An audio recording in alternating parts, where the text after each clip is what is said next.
মিমি চক্রবর্তীর মাথায় হাত। কলকাতার এই অভিনেত্রীর আইফোন থেকে উধাও ৭,০০০ ছবি, ৫০০ ভিডিও। কি করবেন বুঝতে পারছেন না। হঠাৎই ফোনের গ্যালারি খুলতে গিয়ে বিষয়টি টের পান তিনি।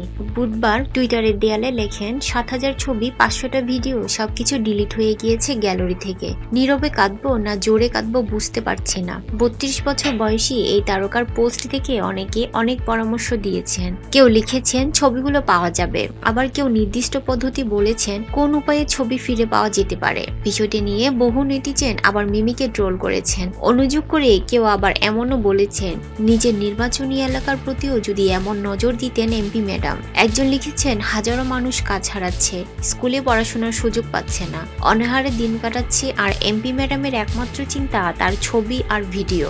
টিকটক বা রিল ভিডিও পোস্ট না করতে পেরে মনে ব্যথা।